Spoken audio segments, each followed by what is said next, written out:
Olá, queridos investidores! Léo Pivetta falando. Estamos iniciando mais um Quanto Rende, nosso programa que traz um resumo mensal do mercado financeiro. Hoje, terça-feira, 2 de janeiro de 2024, portanto, o nosso primeiro dia útil do ano. Vamos começar o nosso programa aqui, que é direcionado para os meus clientes, mas é para ajudar qualquer pessoa que se interessa sobre investimentos, independente do estágio de maturidade da carteira ou experiência no mundo das finanças.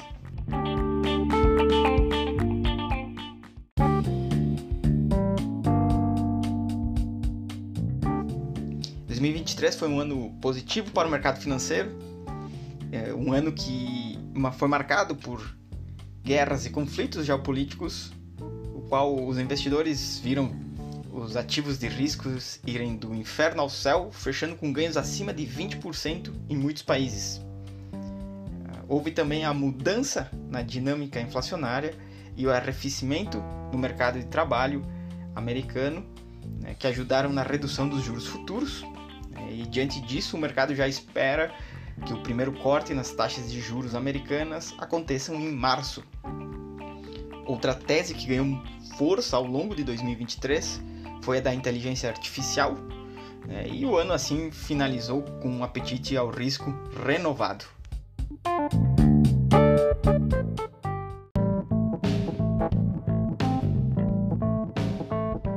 Vamos para o resumo dos principais indicadores. O melhor desempenho de dezembro foi do índice de Small Caps, alta de 7,05%, mas também tem destaque para o índice de fundos imobiliários, o IFIX, com ganho de 4,25% no mês. O IMAB, que é um índice que reúne os títulos atrelados à inflação, superou o CDI no ano, subindo 15,94%, e também o IHFA se recuperou novamente em dezembro, subindo 2,34%. Esse último é o índice de fundos multimercados.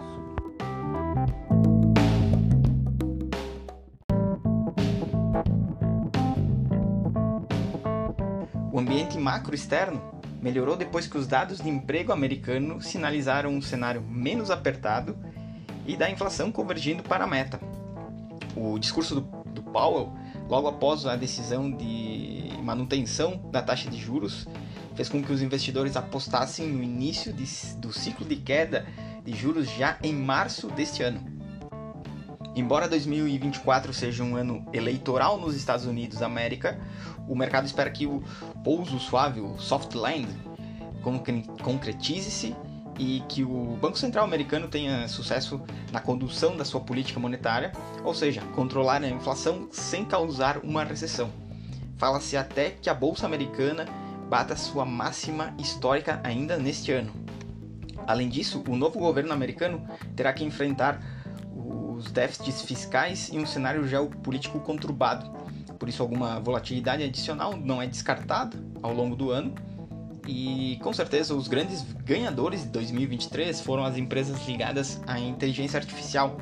Elas puxaram o mercado acionário americano ao longo do ano, e os acontecimentos positivos em novembro e dezembro fizeram com que as ações encerrassem nas suas máximas.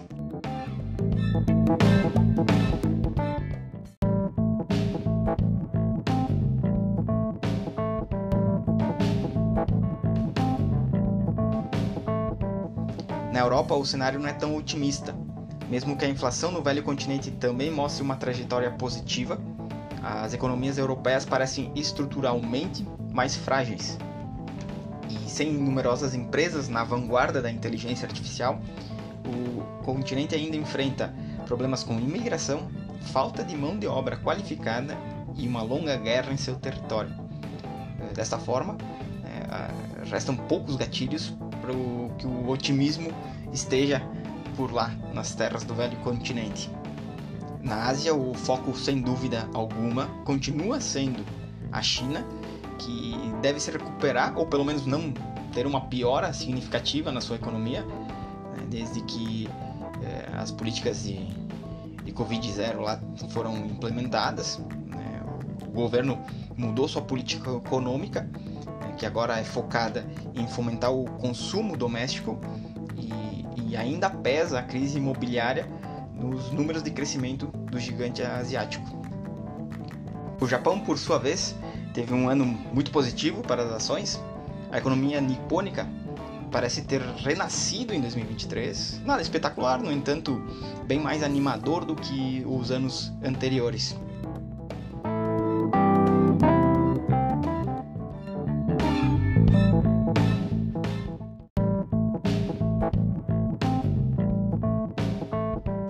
Todo o movimento global ajudou o Brasil. A redução de investimentos externos na China e os altos preços dos ativos na Índia fizeram que o país fosse uma das poucas opções dos mercados emergentes viáveis para o investidor externo. E, sem dúvidas, as ações do governo contribuíram. As reformas realizadas nos governos Temer e Bolsonaro foram mantidas e novas saíram do papel. A reforma tributária foi com certeza, o grande destaque do ano. Tivemos ainda a aprovação do arcabouço fiscal e de medidas pontuais para aumentar os impostos e tentar ajustar as contas do governo. Vale lembrar que o ano começou com uma pressão enorme de Lula sobre o presidente do Banco Central, Roberto Campos Neto, para que os juros fossem baixados. Apenas após a melhora dos dados de inflação, possibilitou, nós tivemos esse movimento que se iniciou em agosto aí, com o primeiro corte na taxa Selic.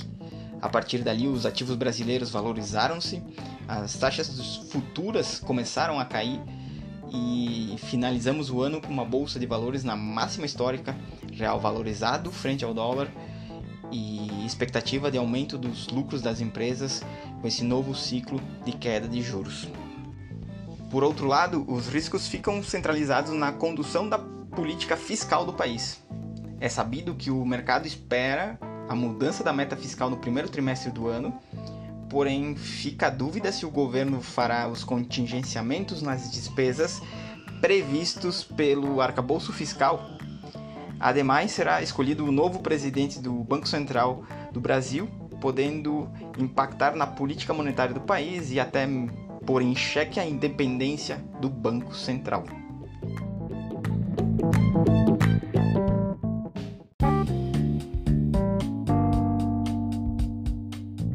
Portanto, o mercado está otimista e animado com 2024.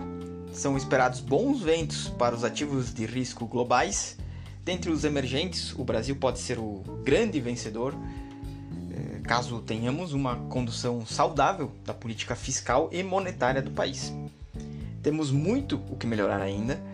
Para se ter uma noção, o nosso risco hoje é equivalente a países como Geórgia, Guatemala, Paraguai e República Dominicana, mesmo após a elevação do rating no ano passado. E, embora o mercado não fale mais em crise, o histórico de elevação das taxas de juros americanas e o enfraquecimento do setor imobiliário normalmente flagra grandes crises. Até isso eu comentei nos meus últimos 2 artigos, ali ao longo de dezembro, e fica então o nosso alerta, porque parece que esse alerta foi desligado ao redor do mundo, não se fala mais em crise. E também não podemos esquecer os conflitos geopolíticos que parecem cada vez mais intensos. Eles podem desencadear movimentos de correção ou até de pânico no mercado. E, além disso, desde março de 2023, mais de 15 bancos americanos faliram.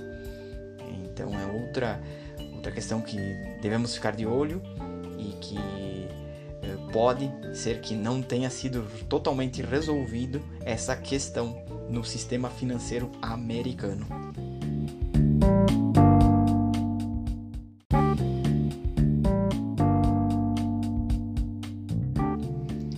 Bom, apesar dos riscos, obviamente, sempre existem riscos no mercado, 2024 parece ser realmente bolsas para cima, juros para baixo no mundo inteiro, inflação controlada, na grande maioria dos países.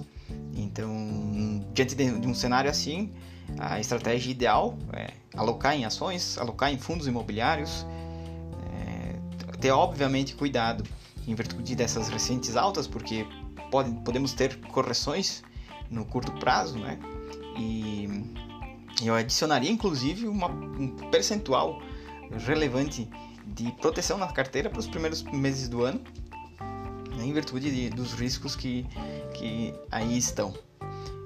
E na renda fixa, o momento segue sendo dos ativos atrelados ao IPCA de duration mais longa, né, e aqui ficam as nossas ações de destaque aí, Gerdau, Itaú e Petrobras.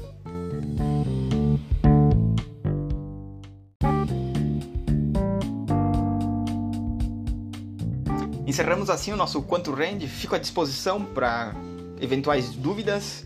Compartilhe com seus amigos, familiares e colegas e ajudem a divulgar o nosso trabalho. Bons negócios, um excelente mês, um excelente 2024 a todos.